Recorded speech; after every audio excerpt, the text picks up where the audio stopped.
Sternberg, Frau Dietrich, 195, Aufnahme 3. You're the cream in my coffee, you're the salt in my stew. Nochmal.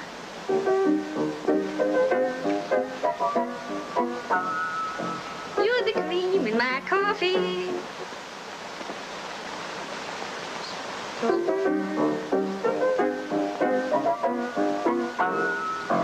You're the cream of my coffee, you're the salt in my stew. You will always be my necessity, I'm lost without you. A great success. Hollywood director Josef von Sternberg discovered her impudent charm and offered her a leading role. Lola Lola in The Blue Angel, her greatest role.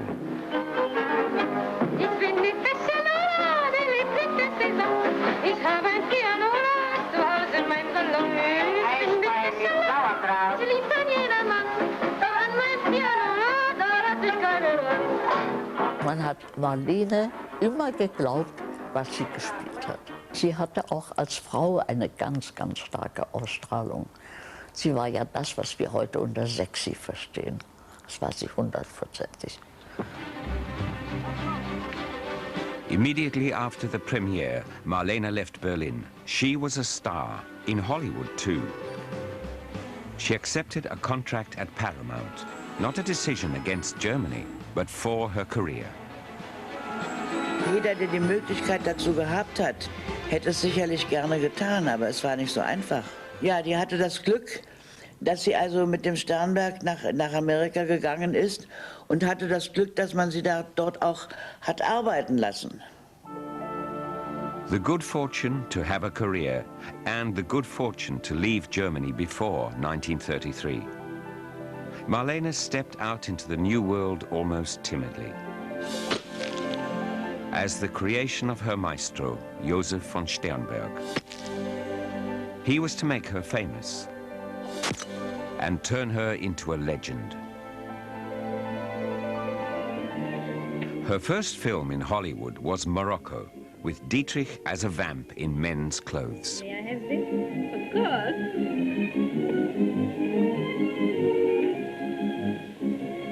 A temptation to men and to women.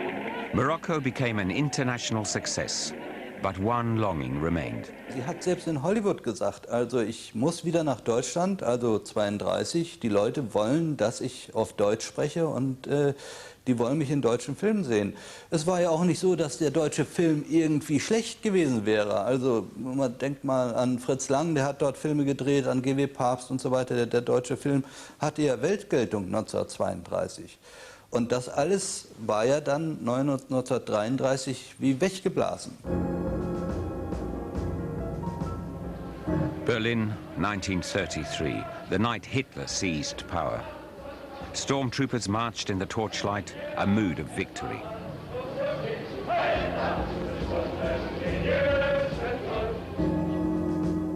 Adolf Hitler was Reich Chancellor. His Germany would be different, one that Marlene would despise. Anti-Semitic slogans on the streets of Berlin. Many of Marlene's friends were Jews. Rudi Sieber sent a telegram. Situation Berlin, terrible. Jews in our business gone. Paris, Vienna, Prague. Now Germany was no longer a country to yearn for.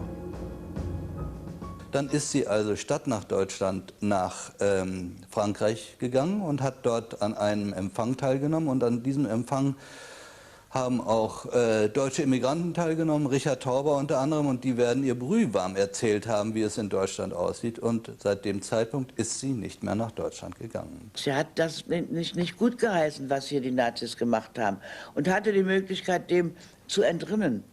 Das kann man ihr nicht übel nehmen und auch nicht als Vaterlandsverräterin auslegen. Das ist Quatsch.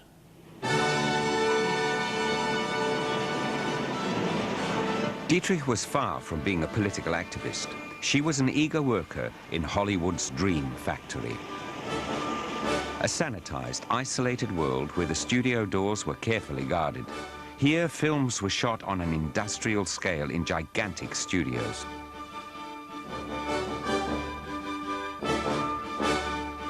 Shooting at Paramount began early and ran late into the night.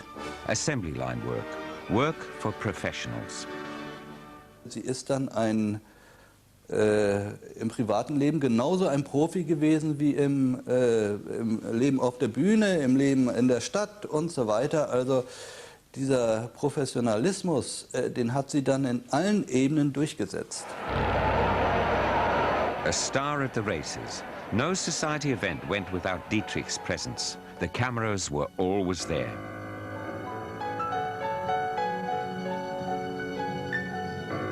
A glamorous world in which dreams became everyday reality. 1936, productions were getting bigger and bigger. For this film, they built a city of tents in the desert.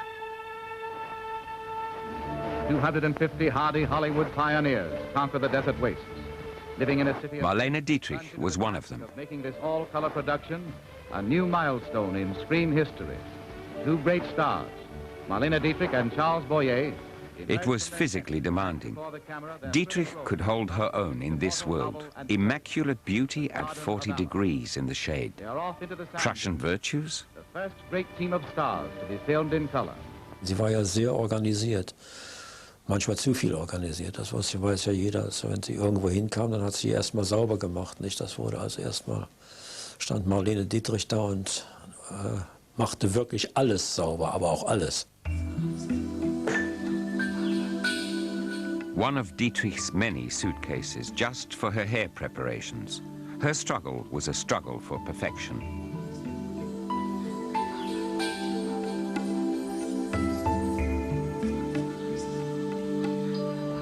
With all her suitcases, Dietrich went on a voyage in 1937, back to Europe.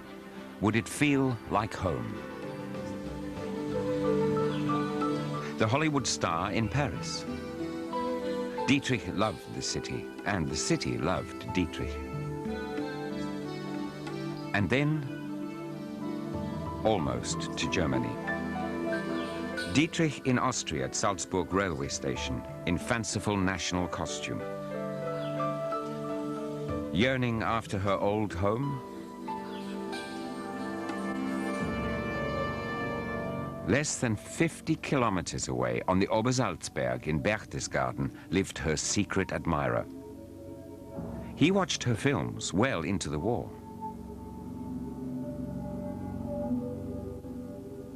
Künstlerisch, Filmschauspieler hat es belobt.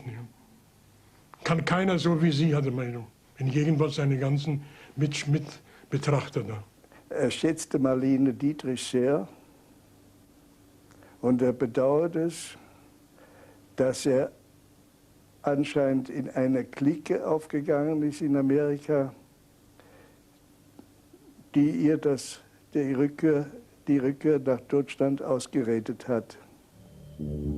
An American conspiracy? Hitler gave his film minister, Goebbels, the task of luring Dietrich back to Germany. It would have been a huge propaganda coup. Dr. Goebbels' personal diary preserved on microfiche.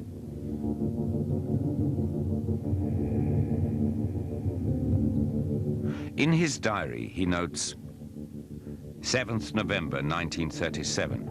Theatre manager Hilpert is going to Paris to bring Marlene Dietrich back to Germany. That would be a big win for us.